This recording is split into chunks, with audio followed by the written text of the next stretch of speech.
Good morning friends, నా పేరు వచ్చేసి Gopal Reddy. Welcome to my channel. నాయకత్వ నియమం 3. ప్రగతి గురించి ఆలోచించండి, ప్రగతిని నమ్మండి, ప్రగతి కోసం పాటుపడండి. మిమ్మల్ని పొగుడుతూ ఎవరైనా అనగల అతి మంచి మాట, అతను ప్రగతి పక్షాన నిలబడతాడు, ఆ పనికి అతనే తగినవాడు. అన్ని రంగాలలోనూ ప్రగతిని నమ్ముతూ ప్రగతి కోసం పాటుపడే వారికే పైకి వెళ్ళే అవకాశాలు లభిస్తాయి. నాయకులు, అసలు సిసలైన నాయకులు చాలా తక్కువైపోయారు. యథాస్థితికి స్వీకరించేవాళ్ళు అంతా బాగానే ఉంది, మనం జోక్యం కలిగించుకోనక్కర్లేదు అనుకునేవాళ్ళు. ప్రగతిని బాగు చేసేందుకు చాలా ఉంది, పదండి పని ప్రారంభిద్దాం అనే ధోరణికి కోరుకునే వాళ్ళకన్నా చాలా ఎక్కువ మందే ఉన్నారు. పై వర్గంలోని నాయకులతో కలవండి, ముందుకి సాగే దృష్టిని అలవర్చుకోండి. ప్రగతిశీల దృక్పథాన్ని అభివృద్ధి చేసుకునేందుకు మీరు 2 ప్రత్యేకమైన పనులు చేయొచ్చు. మొదటిది, మీరు చేసే పనిని ఇంకా బాగా చేయొచ్చని అనుకోవడం. రెండోది, చేసే ప్రతి పనిలోనూ ఉన్నత ప్రమాణాలని కోరుకోవడం.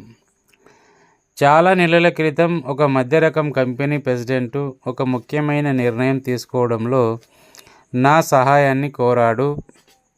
ఆ ఎగ్జిక్యూటివ్ తన వ్యాపారాన్ని తానే స్వయంగా నిర్మించాడు. అందులోనే అతను అమ్మకాల విభాగానికి మేనేజర్గా పనిచేస్తున్నాడు.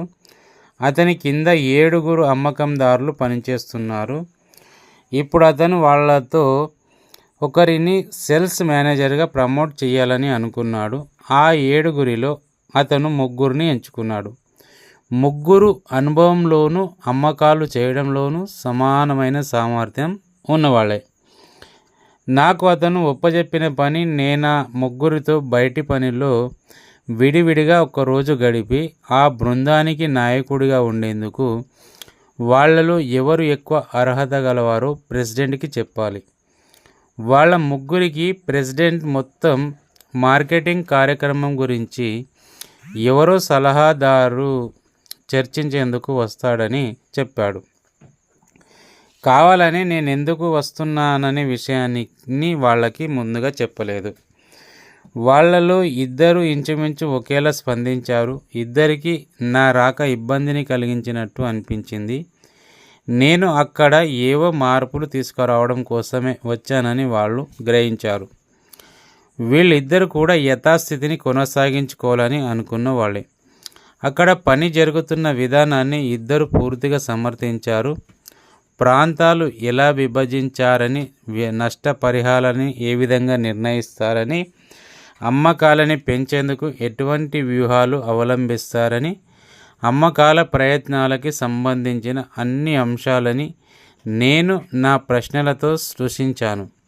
కానీ నేను అడిగిన వాటన్నిటికీ వాళ్ళ జవాబు మాత్రం అంత సజావుగానే ఉంది అనే ఉండేది. ఏవైనా ప్రత్యేకమైన అంశాలను గురించి అడిగినప్పుడు వాళ్ళిద్దరు కూడా ప్రస్తుతం వాళ్ళు అనుసరిస్తున్న విధానాన్ని మార్చడం ఎందుకు వీలు పడదో వివరించారు. దాని సారాంశం, 2 ఉన్న స్థితిని యథాతథంగా ఉంచాలని కోరారు. వాళ్లలో ఒకరు నన్ను హోటల్లో దింపేందుకు వచ్చి, ఈ రోజంతా మీరు నాతో ఎందుకు గడిపారో నిజంగా తెలియదు, కానీ మిస్టర్ ఎంకి నేను చెప్పినట్టుగా ఒక విషయం చెప్పండి, ఇక్కడ అన్ని పనులు సవ్యంగా జరుగుతున్నాయి, దేన్ని మార్చేందుకు ప్రయత్నించకండి అన్నాడు.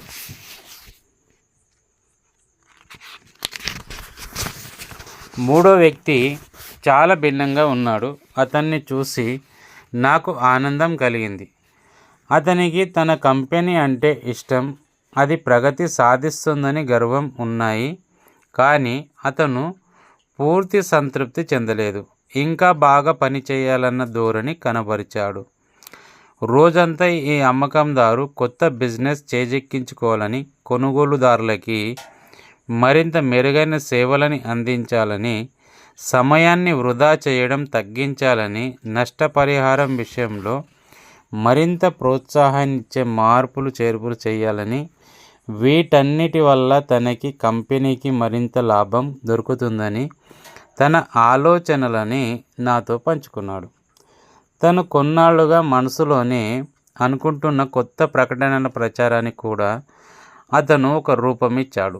నేను అతని దగ్గర వీడ్కోలు తీసుకొని బయలుదేరుతుంటే చివరిగా అతను అన్న మాటలు, నాకున్న ఆలోచనలని ఇంకొకరితో పంచుకునే అవకాశం దొరికినందుకు నాకు చాలా సంతోషంగా ఉంటుంది. ప్రస్తుతం మా దగ్గరున్న సరంజామా బాగానే ఉంది, కానీ దాన్ని మరింత మెరుగుపరచడానికి వీలుంది అన్నాడు. నేను మూడో వ్యక్తినే సిఫార్సు చేశాను. నా సిఫార్సు కంపెనీ ప్రెసిడెంట్ ఎంపికకి సరిగ్గా సరిపోయింది. విస్తరణ మీద నమ్మకం ఉంచండి. సామర్థ్యం, కొత్త ఉత్పాదనలు, కొత్త ప్రక్రియలు, మెరుగైన విద్యాసంస్థలు, మరింత సమృద్ధి కావాలని కోరండి. ప్రగతిని నమ్మండి. ప్రగతి కోసం పాటుపడండి. అప్పుడు మీరే నాయకులు. ఇద్దరు నాయకుల ఆలోచన విధానాల్లో ఉండే తేడా, వాళ్ళని అనుసరించే వాళ్ళు పనిచేసే పద్ధతి మీద ఎటువంటి ఆశ్చర్యకరమైన ప్రభావాన్ని చూపుతుందో నేను చిన్నప్పుడే గమనించాను. పల్లెటూరులోని ఒక ప్రాథమిక పాఠశాలలో నేను చదువుకునేవాడిని. 8వ క్లాసు దాకా ఆ స్కూల్లో చదువు చెప్పేవారు. టీచర్ మాత్రం ఒక్కరే. 4 గోడల మధ్యన 40 మంది పిల్లలు కిక్కిరిసిపోయి కూర్చునేవారు. కొత్త టీచర్ని పెట్టడం పెద్ద మహాయజ్ఞం. 7-8 క్లాసుల్లోనే పెద్ద కుర్రాళ్ళ నాయకత్వంలో పిల్లలందరూ ఎంత అల్లరి చేయగలిగితే అంత చేసేవారు. ఒక ఏడాది ఆ అల్లరి హద్దు మీరింది. ప్రతిరోజు పిల్లలు ఎన్నో రకాల అల్లరి చేసేవారు. ఉంబులతో యుద్ధాలు, కాగితం మీద విమానాలు లాంటివి. ఇక అంతకన్నా పెద్దవి, టీచర్ని క్లాస్లోకి రానియకుండా తలుపు మూసేయడం. ఒక్కోసారి సగం రోజు టీచర్ బయటే ఉండిపోవాల్సి వచ్చేది, లేదా ఆవిడ్ని లోపల ఉంచేసి తలుపుకి అడ్డంగా ఏమైనా పెట్టి గంటల కొద్దీ ఆవిడ బయటికి రావడానికి వీలు లేకుండా చేయడం. ఇంకో రోజు పై క్లాసుల్లోని కుర్రాళ్ళందరూ తమ కుక్కల్ని క్లాసు గదిలోకి తీసుకొచ్చారు. ఒక విషయం నేను మీకు చెప్పాలి. ఈ కుర్రాళ్ళు నేర ప్రవృత్తి గల వాళ్ళేమి కారు. దొంగిలించడం, హింసించడం, కావాలని ఇంకొకరికి హాని చేయడం వాళ్ళ ఉద్దేశం కాదు. చాలా ఆరోగ్యంగా ఉండి పల్లెటూరి మోటు జీవితానికి అలవాటు పడ్డవాళ్ళు, వాళ్ళలో ఉన్న గొప్ప శారీరక శక్తిని, తెలివితేటలని బయటపెట్టేందుకు ఒక మార్గాన్ని వెతుక్కునే కుర్రాళ్ళు. ఇక ఆ టీచర్ ఎలాగో ఆ ఏడాది గడిచేదాకా స్కూల్లో పనిచేసింది. మళ్ళీ సెప్టెంబర్ వచ్చేసరికి ఆమె స్థానంలో కొత్త టీచర్ రావడం చూసి ఎవరు ఆశ్చర్యపోలేదు. కొత్త టీచర్ రాగానే పిల్లల ప్రవర్తనలో గొప్ప తేడా వచ్చింది. ఆమె పిల్లల ఆత్మగౌరవాన్ని నిద్రలేపింది. స్వయం నిర్ణయాలు తీసుకునేందుకు వాళ్ళని ప్రోత్సహించింది. ప్రతి విద్యార్థికి ఆమె ఒక్కో పని అప్పచెప్పింది. బ్లాక్ బోర్డులు తుడవడం, డస్టర్లు శుభ్రం చేయడం, చిన్న క్లాసు పిల్లల పరీక్ష పేపరు దిద్ది మార్కులు వేయడం లాంటి పనులు వాళ్ళకి అప్పచెప్పింది. పిల్లల్లో కొన్ని నెలల క్రితం వృధాగా ఖర్చయిపోయిన శక్తిని, ఉత్సాహాన్ని ఆ టీచర్ సృజనాత్మకంగా ఉపయోగించేందుకు ప్రోత్సహించింది. ఆమె విద్యాబోధన పూర్తిగా వ్యక్తిత్వ నిర్మాణంపైనే కేంద్రీకరించబడి ఉండేది. ఒక ఏడాది పిల్ల పిశాచాల్లాగా పీడించిన అదే విద్యార్థులు మరుసటేడు పిల్ల దేవతల్లా ఎలా మారిపోయారు. తేడా ఉన్నది వాళ్ళలో కాదు, వాళ్ళకి చదువు చెప్పే టీచర్లో. ఆమె నాయకత్వంలో వాళ్ళు చక్కగా తయారయ్యారు. 1 సంవత్సరం పాటు పిల్లలు అంత ఎడతెగని అల్లరి చేశారంటే మనం వాళ్ళని తప్పు పట్టలేం. ప్రతి సందర్భంలోనూ వాళ్ళ ప్రవర్తనకి కారణం టీచరే. మొదటి టీచర్ పిల్లలు అభివృద్ధి సాధించారా లేదా అన్నది అస్సలు పట్టించుకోనే లేదు. వాళ్ళకి ఆమె లక్ష్యాలని ఏర్పరచలేదు. వాళ్ళని ప్రోత్సహించలేదు. తన కోపాన్ని అదుపులో పెట్టుకోలేకపోయింది.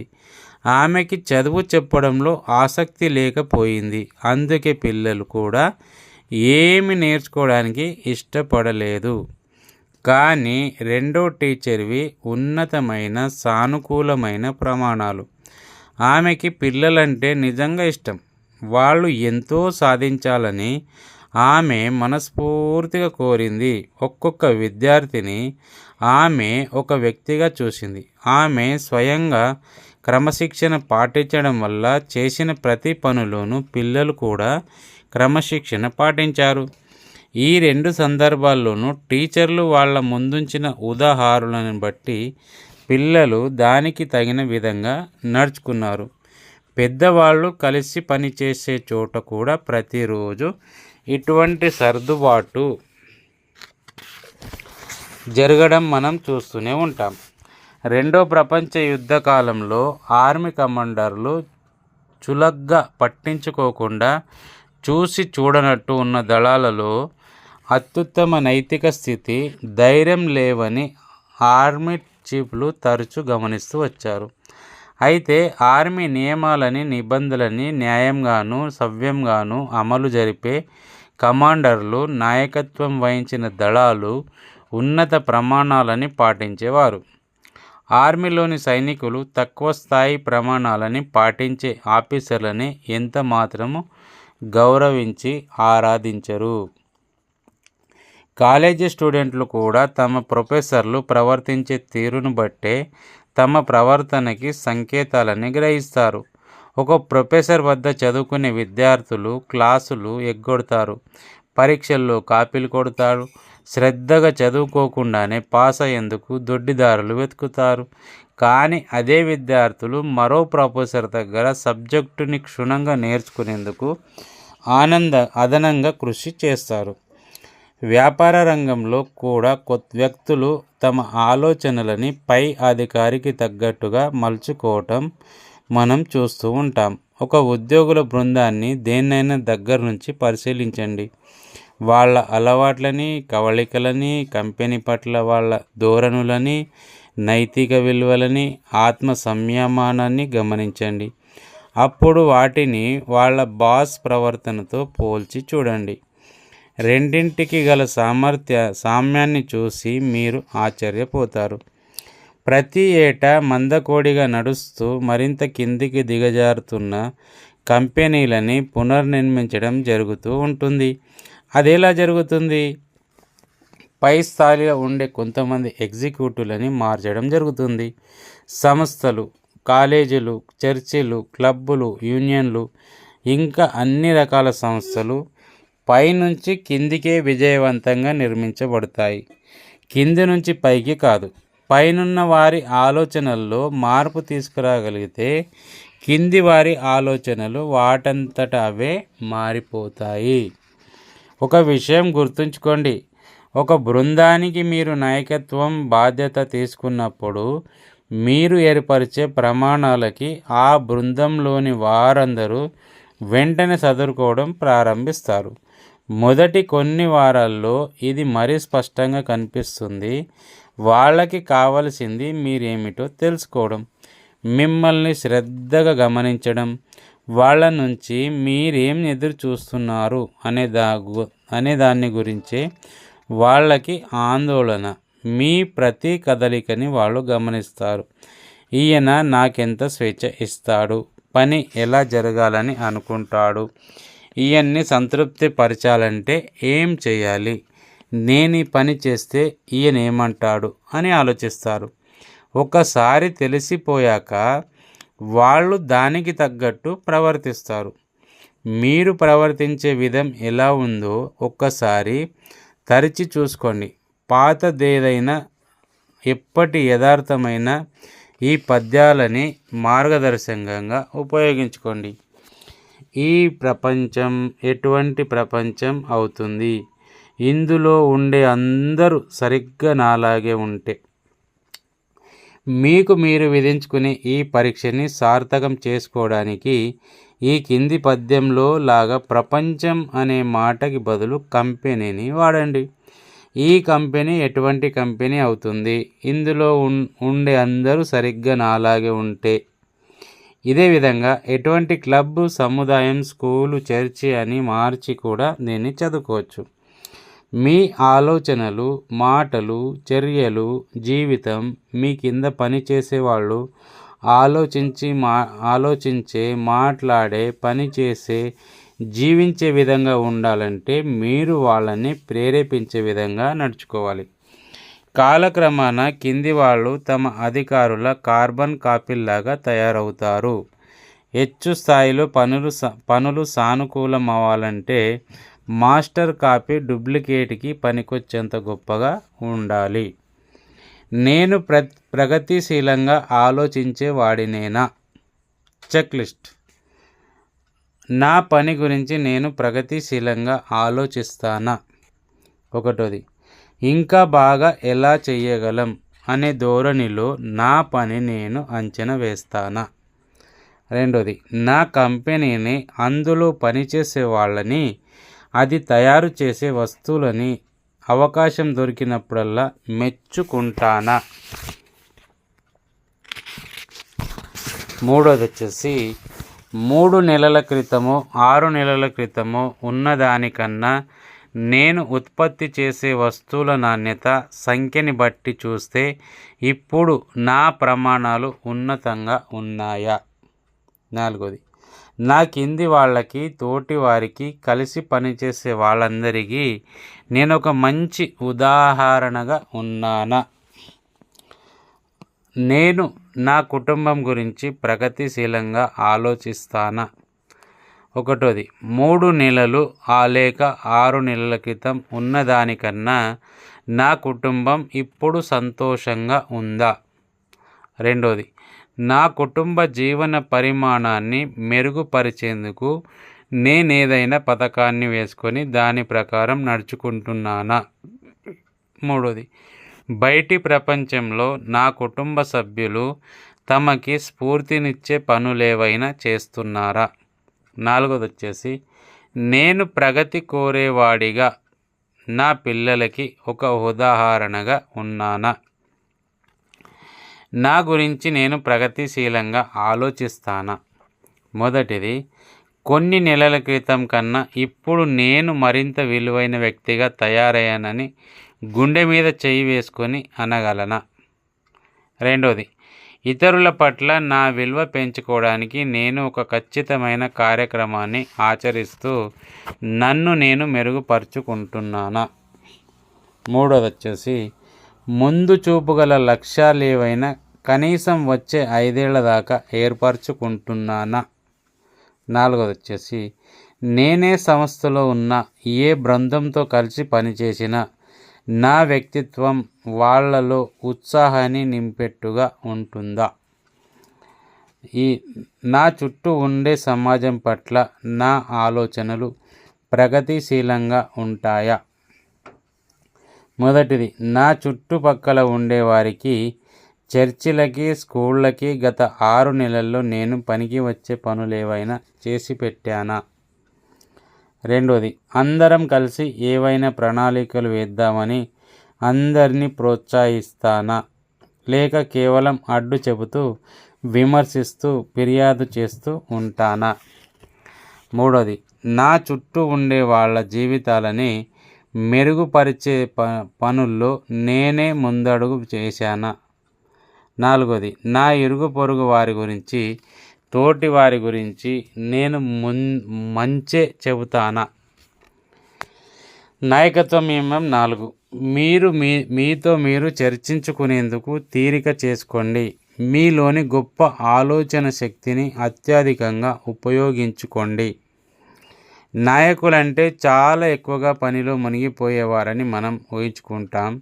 నిజమే, వాళ్ళు అలాగే ఉంటారు. నాయకత్వం అంటే అన్ని పనులు మీద వేసుకోవడమే. కానీ ఎవరు ఆ విషయాన్ని పట్టించుకోరు.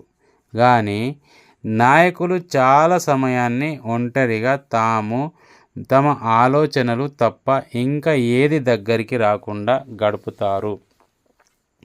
విభిన్న మతాలకి చెందిన గొప్ప గురువుల జీవితాలని చూడండి. వాళ్ళు చాలా కాలం ఒంటరిగా గడిపారని మీకు తెలుస్తుంది. మోజెస్ తరచూ ఏకాంతంగా గడిపేవాడు. చాలాసార్లు ఆ ఒంటరిగా గడిపే కాలం చాలా నిడివి కలిగి ఉండేది. జీసస్, బుద్ధుడు, కన్ఫ్యూజియన్, మొహమ్మద్, గాంధీ చరిత్రలో ప్రసిద్ధి చెందిన నాయకులందరూ చాలా సమయాన్ని ఒంటరిగానే గడిపేవారు. జీవితంలోని వికర్షణలకి దూరంగా. రాజకీయ నాయకులు కూడా చరిత్రలో మంచివారనో చెడ్డవారనో పేరు తెచ్చుకున్న వాళ్ళు ఒంటరిగా ఉండే లోతైన అవగాహనని పెంచుకున్నారు. తనకి వచ్చిన పోలియో వ్యాధి వల్ల దాని నుంచి కోలుకోవడానికి ఫ్రాంక్లిన్ డి రూజ్వెల్ట్ చాలా కాలం ఒంటరిగా గడపవలసి వచ్చింది. అతను అలా ఒంటరిగా గడిపి ఉండకపోతే అసాధారణమైన నాయకత్వపు లక్షణాలు అతనికి వంటబట్టి ఉండేవా అనేది చాలా ఆసక్తికరమైన ప్రశ్న. హారీ ట్రూమెన్ చిన్నతనంలోనూ యుక్త వయసులోనూ మిసూరీలోని పొలాల్లో ఒంటరిగా జీవితం గడిపారు. జైల్లో ఒంటరిగా గడుపుతూ మెయిన్ కామ్స్ అనే పథకాన్ని రూపొందించేందుకు తీరిక దొరక్కపోయి ఉంటే హిట్లర్ అంత గొప్ప నాయకుడు అయి ఉండేవాడు కాదేమో. ప్రపంచాన్ని జయించేందుకు అతను తయారు చేసిన ఒక దుర్మార్గమైన పథకాన్ని ఒకానొక పరిస్థితిలో జర్మన్లందరూ గుడ్డిగా నమ్మారు. రాజనీతి తంత్రంలో నిపుణులమని నిరూపించుకున్న ఎందరో కమ్యూనిస్టు నాయకులు లెనిన్, స్టాలిన్, మార్క్స్ ఇంకా ఎందరో జైల్లో కాలం గడిపారు. అక్కడ ఎటువంటి అడ్డంకులు లేకుండా భవిష్యత్తు కార్యక్రమాలకి వాళ్ళు ఫలితాలు ఆలోచించగలిగారు. పెద్ద పెద్ద విశ్వవిద్యాలయాల్లో ప్రొఫెసర్లని వారానికి 4 గంటల కన్నా ఎక్కువ పాఠాలు చెప్పమని అడగరు.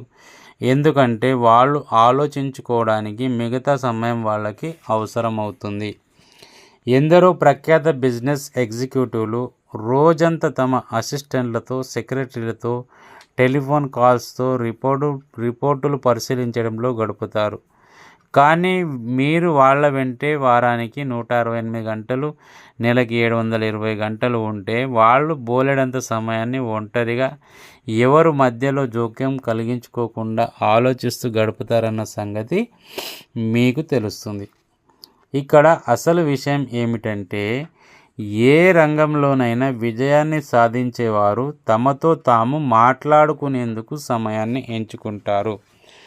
నాయకులు ఏకాంతంగా ఉండే సమయాన్ని చిక్కు ప్రశ్నలకి సమాధానాలు వెతుక్కునేందుకు ఉపయోగించుకుంటారు.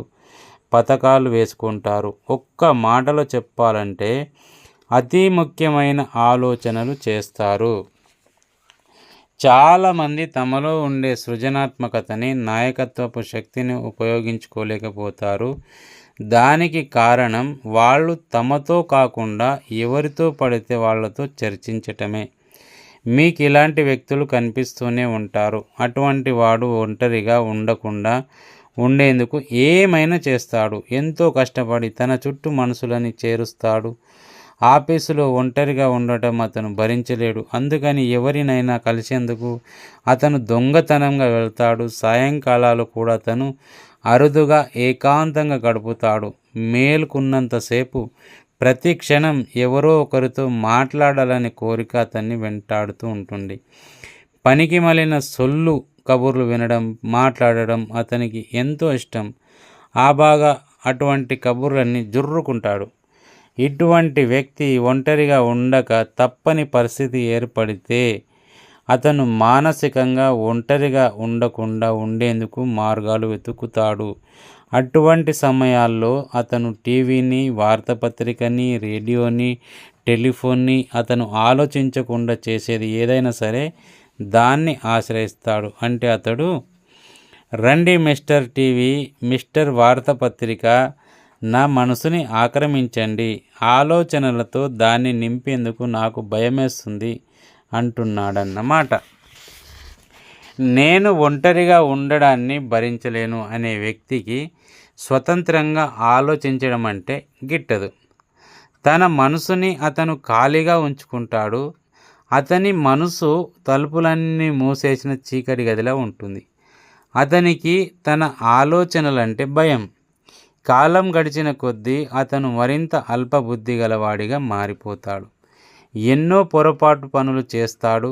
ఆలోచించడం చేతకాక దృఢమైన ప్రయోజనం వ్యక్తిగా ఒక స్థిరత్వం లేనివాడిలా తయారవుతాడు. దురదృష్టవశాత్తు తన నుదుటి వెనకే దాగి ఉన్న ఒక గొప్ప శక్తి ఎటువంటి ఉపయోగం లేక ఊరికే ఉందన్న సంగతి అతనికి తెలియదు. మీరు కూడా అతనిలా తయారవ్వకండి. విజేతలుగా నిలిచే నాయకులు తమలోని అద్భుత శక్తిని ఒంటరిగా ఉన్నప్పుడే ఉపయోగించుకుంటారు. మీరు కూడా అలా చేయొచ్చు. అది ఎలా సాధ్యమో చూద్దాం.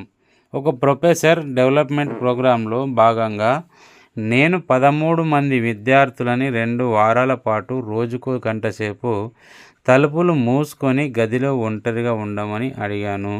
మరో ధ్యాస లేకుండా, ఇంకేమీ చేయకుండా వాళ్ళకి ఏది తోస్తే దాన్ని గురించి గంట సేపు నిర్మాణాత్మకంగా ఆలోచించమని చెప్పాను. 2 వారాలు గడిచాక ఒక్కరు విడవకుండా ఆ 13 ఆ అనుభవం వాళ్ళకి అద్భుతంగా అనిపించిందని, చాలా ఉపయోగకరంగా ఉందని అన్నారు. వాళ్ళలో ఒకరు ఈ ఒంటరిగా ఉండడం అనే ప్రయోగం వల్ల తనకి కలిగిన లాభాన్ని ఇలా చెప్పాడు. మరో కంపెనీ ఎగ్జిక్యూటివ్తో అతను దాదాపు తెగదెంపులు చేసుకునే దాకా వచ్చానని, కానీ స్పష్టంగా ఆలోచించడం వల్ల అసలు సమస్య ఎక్కడుందో దాన్ని ఎలా సరిదిద్దాలో తెలుసుకున్నానని అన్నాడు. మిగతా వాళ్ళు కూడా ఉద్యోగం మారడం, దాంపత్య సమస్యలు, ఇల్లు కొనడం, యుక్త వయసున్న పిల్లలకి సరైన కాలేజీని ఎంపిక చేయడం లాంటి ఎన్నో సమస్యలకి పరిష్కారాలు కనుక్కున్నామని అన్నారు. ఒక్కొక్క విద్యార్థి తన గురించి తనకి మరింత స్పష్టమైన అవగాహన కలిగిందని అన్నాడు. మునుపెన్నడూ లేనంతగా తనలోని బలాన్ని, బలహీనతలని అర్థం చేసుకున్నానని చెప్పాడు. ఇంతేకాక ఇంకో అతి ముఖ్యమైన విషయాన్ని కూడా వాళ్ళు తెలుసుకున్నారు. ఒంటరిగా ఉన్నప్పుడు తీసుకునే నిర్ణయాలు, చేసే ఆలోచనలు ఎప్పుడు 100%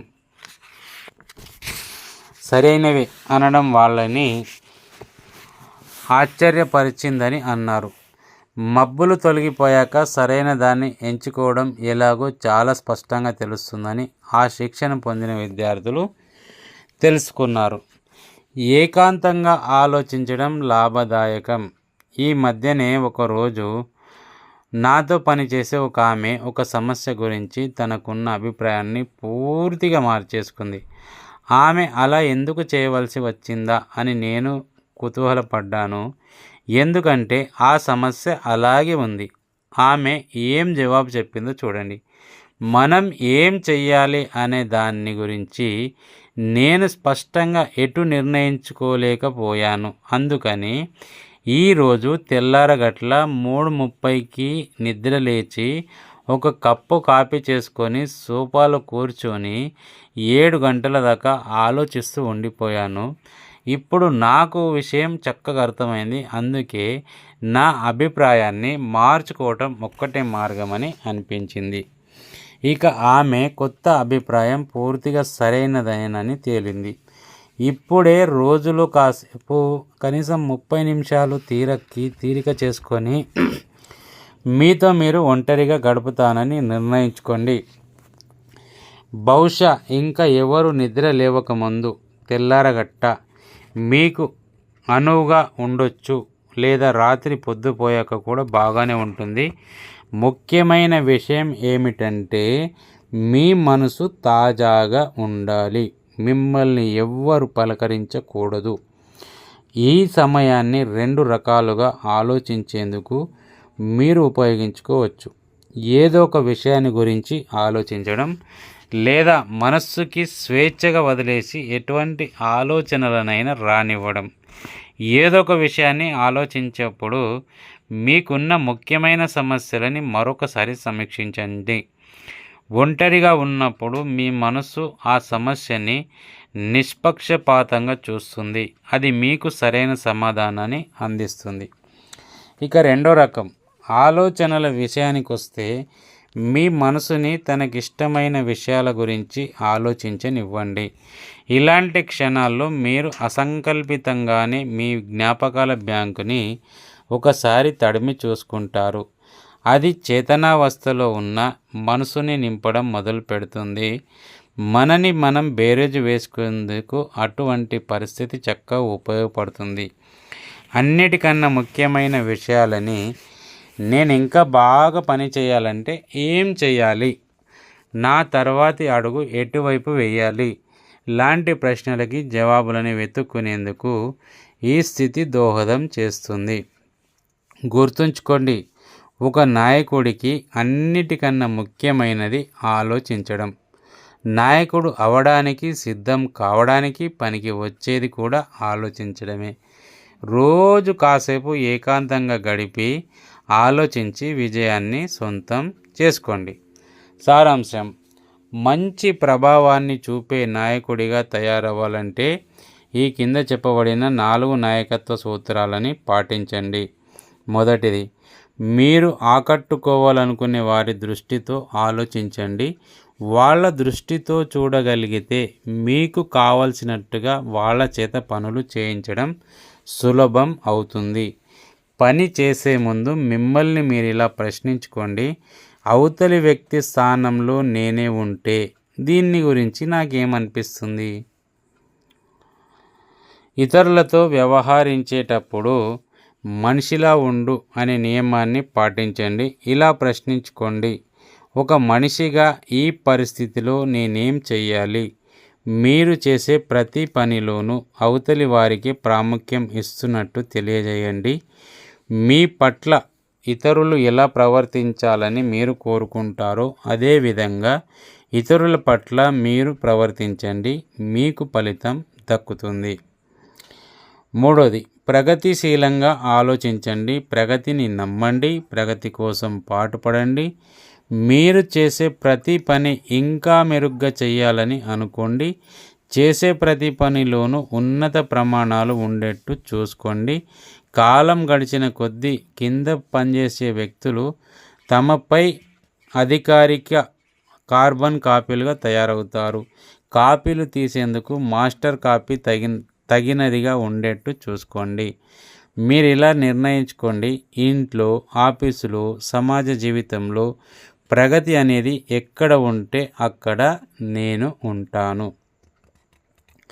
మీతో మీరు చర్చించుకునేందుకు తీరుబాటు చేసుకొని మీలోని గొప్ప ఆలోచన శక్తిని నిద్రలేపండి.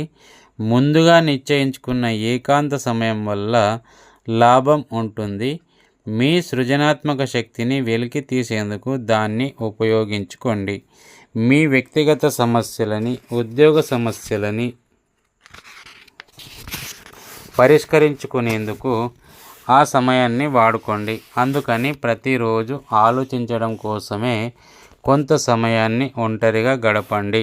అందరు గొప్ప నాయకులు ఉపయోగించిన ఆలోచన విధానాన్ని మీతో మీరు చర్చించుకోవడం మీరు కూడా వాడుకోండి. జీవితంలోని అతి కీలకమైన పరిస్థితుల్లో అద్భుతాలను సృష్టించే గొప్ప ఆలోచనలు ఎలా చేయాలి? గొప్ప ఆలోచనలు చేయడం అనేది ఒక అద్భుతం, కానీ దాన్ని మర్చిపోవడం కూడా సులభం. మీకేవైనా సమస్యలు హఠాత్తుగా ఎదురైనప్పుడు మీ ఆలోచన పరిమాణం కుంచుకుపోతుంది. అలా జరిగినప్పుడే మీరు ఓటమి చవిచూస్తారు. మీ మనసు చిన్న ఆలోచనలు చేయమని ప్రలోభపరిచే సమయంలో కూడా గొప్ప ఆలోచనల్ని అంటిపెట్టుకొని ఉండడం ఎలా అనే దానికి మార్గదర్శకులుగా కింద కొన్ని విషయాలని క్లుప్తంగా ఇస్తున్నాను. బహుశా మీరు ఈ సూచనలని చిన్న చిన్న అట్ట ముక్కల మీద రాసుకొని సులభంగా అందేట్టు ఎక్కడైనా పెట్టుకుంటారేమో. అల్పబుద్ధి గలవారు మిమ్మల్ని కిందికి లాగాలని చూసినప్పుడు గొప్ప ఆలోచనలని మనసులోకి రానివ్వండి. కొంతమందికి మీరు ఓడిపోవడం చూడాలని ఉంటుందనేది నిజం. మీరు దురదృష్టం పాలైన, తిట్లు తిన్న వాళ్ళకి చూడాలని ఉంటుంది. కానీ మీరు 3 విషయాలని గుర్తుంచుకుంటే వీళ్ళు మీకు హాని కలిగించలేరు. మొదటిది, అల్పులతో పోట్లాడడానికి నిరాకరిస్తే మీరు గెలుస్తారు. అల్పులతో పోట్లాడితే మీ ప్రమాణం కూడా వాళ్ళలా తగ్గిపోతుంది. అందుకే గొప్పగానే ఉండండి. రెండోది వచ్చేసి వెన్నుపోట్లకి మీరు సిద్ధంగా ఉండండి. మీరు అభివృద్ధి చెందుతున్నారనేందుకు అది నిదర్శనం. మూడోది, వెన్నుపోటు పొడిచే వాళ్ళు మానసిక రోగులని మీకు మీరు గుర్తు చేసుకోండి. మీరు గొప్పగానే ఉండండి, వాళ్ళని చూసి జాలి పడండి. అల్పులు మీ మీద చేసే దాడిని పట్టించుకోనంతగా గొప్ప ఆలోచనలు చేయండి. నాకు తగిన అర్హత లేదు అనే భావం మిమ్మల్ని లోబరుచుకునేటప్పుడు గొప్ప ఆలోచనలు చేయండి. గుర్తుంచుకోండి, మీరు బలహీనులని మీరే అనుకుంటే ఇక మీరు బలహీనులే అవుతారు. మీలో కొరత ఉందని అనుకున్నా, మీరు 2వ తరగతి మనిషి అనుకున్నా మీరు అలాగే తయారవుతారు. మీలో అటువంటి తక్కువ భావనలు రావడం సహజం. దాన్ని ఈ కింది ఆయుధాలతో ఎదుర్కోండి. మొదటిది, ముఖ్యమైన వ్యక్తిలాగా ప్రవర్తించండి. అప్పుడు మీరు ముఖ్యమైన ఆలోచనలు చేయగలుగుతారు. మీరు బయటికి ఎలా కనిపిస్తారనేది చాలా మట్టుకు మీరు మనసులో ఏమనుకుంటున్నారనే దాన్ని బహిర్గతం చేస్తుంది. రెండోది, మీలోని మంచి గుణాల మీదే దృష్టి కేంద్రీకరించండి. మిమ్మల్ని మీకే అమ్ముకునే ప్రకటన ఒకదాన్ని తయారు చేసుకొని దాన్ని ఉపయోగించుకోండి. మీలో అద్భుతమైన స్ఫూర్తిని నింపుకోవడం ఎలాగో తెలుసుకోండి. మీలోని సానుకూల పార్శ్వాన్ని తెలుసుకోండి.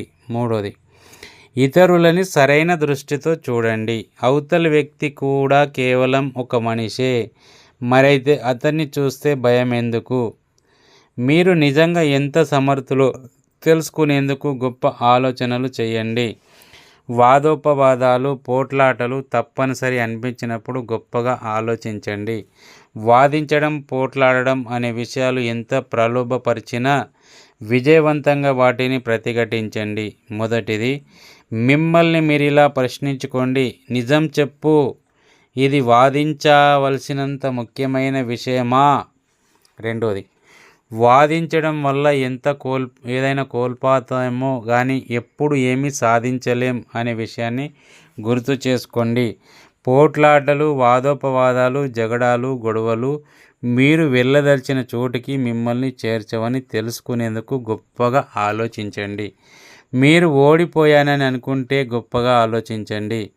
కష్టాలు, వైఫల్యాలు చవి చూడకుండా పెద్ద పెద్ద విజయాలని సాధించడం వీలు కాదు. కానీ మిగిలిన జీవితమంతా ఓడిపోకుండా ఉండడం మాత్రం సాధ్యమే. గొప్ప ఆలోచనలు చేసేవాళ్ళు ఓటములకి స్పందించే విధం.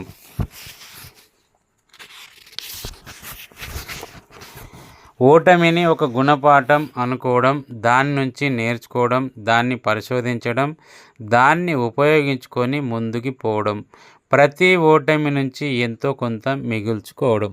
రెండోది, పట్టుదలకి ప్రయోగాలకి జోడించండి. వెనక్కి తగ్గి మళ్ళీ కొత్త మార్గంలో ప్రయత్నించండి.